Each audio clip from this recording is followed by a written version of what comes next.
ভিন রাজ্যে বাংলার পরিযায়ী রহস্যের মৃত্যু। গোয়া থেকে হাসনাবাদ ফিরল মৃত শ্রমিকের দেহ। মৃত শ্রমিকের নাম দেবানন্দ সানা। গত বুধবার দেবানন্দকে ধরে নিয়ে যায় পুলিশ। দেবানন্দকে গোয়ার হাসপাতালে ভর্তি করে পুলিশ। ভিন রাজ্যে মৃত্যু। আমাদের সঙ্গে ফোন লাইনে রয়েছেন আমাদের প্রতিনিধি সঞ্জিত চক্রবর্তী। সঞ্জিত, কিভাবে এই মৃত্যু, কি অভিযোগ সামনে আসছে? দেখো, উত্তর চব্বিশ পরগনা হাসনাবাদ যে রামকৃষ্ণ কলোনি আছে সেই পল্লীতে সেই দেবানন্দ সানা গত 15 বছর আগে ভিন রাজ্যে অর্থাৎ গোয়ায় শ্রমিকের কাজ করত।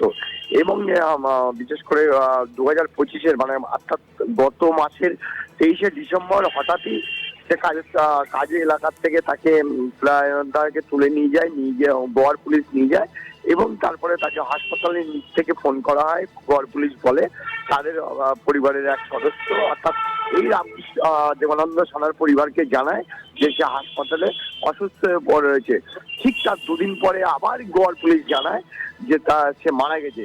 এই নিয়ে ইতিমধ্যে কিন্তু পরিবারের যেটা দাবি অর্থাৎ দেবানন্দ সানার বিশেষ করে স্ত্রী এবং দিদির যেটা দাবি, তাকে গোয়ার পুলিশ বাঙালি বলে তাকে এবং নির্মম অত্যাচার করে তাকে এমনকি থানায় নিয়ে গিয়ে তাকে মেরে ফেলেছে এবং সেই মৃত্যু নিয়ে ইতিমধ্যে ক্ষোভ উগলে দিয়েছে।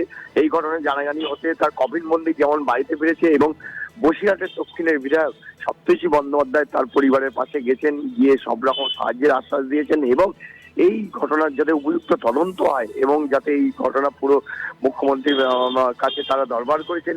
অর্থাৎ মৃতের পরিবার যারা এই ঘটনা ঘটিয়েছে তাদের অবিলম্বে তাদের শাস্তির কথা বলা হয় এবং পাশাপাশি সব বিধায়ক তিনি বলেছেন এই পরিবারের পাশে সব রকম সাহায্যের হাত বাড়িয়ে দিয়েছেন। এই পুরো ঘটনা নিয়ে তিনি রীতিমতো বিস্মিত। তিনি বলছেন এই ধরনের ঘটনা যেটা বারবার পরিযায়ী শ্রমিক কখনো বাংলাদেশি কখনো বাঙালি বলে ভিনরাজ্যে আক্রান্ত হচ্ছে, মারা যাচ্ছে, একাধিক এই অভিযোগ আসায় রীতিমতোই আবার নতুন করে আতঙ্ক তৈরি হয়েছে হাসনাবাদের এই রামকৃষ্ণ পল্লীতে।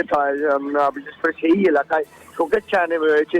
নিঃসন্দেহ গ্রামে ফিরতেই তারা আর শোকে মুহ্যমান হয়ে তার পরিবারের লোক রীতিমতো অসহায় পড়েন এবং এই ঘটনায় তারা পূর্ণাঙ্গ তদন্তের দাবি জানিয়েছেন যে তাকে বাঙালি বলেই তাকে নিয়ে গিয়ে তাকে গোয়ার পুলিশ তাকে থানায় নির্মমভাবে মারধর করেছে এবং হাসপাতালে ভর্তি করান, তারপরে তার মারা গেছে বলে সেটা দাবি করেছেন। এই নিয়ে পুরো বিষয়টা তদন্ত শুরু হয়েছে।